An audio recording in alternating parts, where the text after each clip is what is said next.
Also hearing from a woman who was hit by a car in the parking lot of a Casey apartment complex. This all happening last week outside the Alight apartment complex. One person was also shot and killed, and he was shot while driving a car, the same car that hit the woman, who is also a student at USC. Rachel Ripp tonight with her story. It happened very fast. In the blink of an eye, Erin Danforth's life flashed before her eyes. She had just parked her car at her apartment complex, coming home from class, walking over to her passenger seat to grab her book bag and laptop.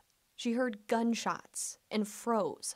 And when I looked up, I saw a car flying down in the parking lot and lost control, and it drove up onto the grass in front of the apartment building, and it hit probably 3 or 4 cars until it slammed into me.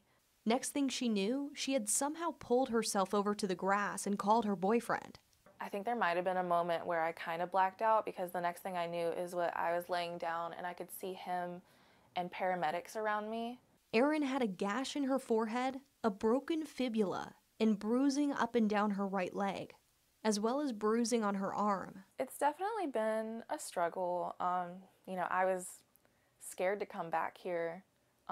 Yesterday was my first day back here. Erin says she'd like to see upgrades to security and cameras added around the complex.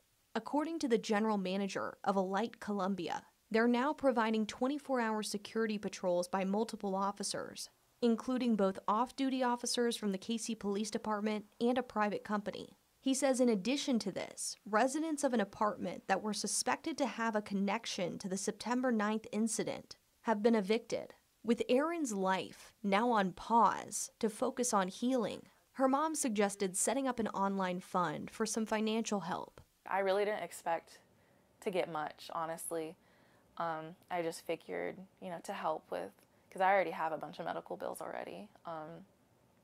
And I'm gonna need, more follow-up visits. I'm probably gonna need physical therapy. I'm out of work. I still need to pay rent. And then I'm gonna have to get a car at some point. Erin says she's thankful it wasn't worse. Rachel Ripp, News 19 WLTX.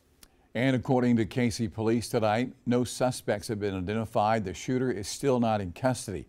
If you believe you have information that can help with the investigation, you're encouraged to call Crime Stoppers. That number is always 1-888-CRIME-SC.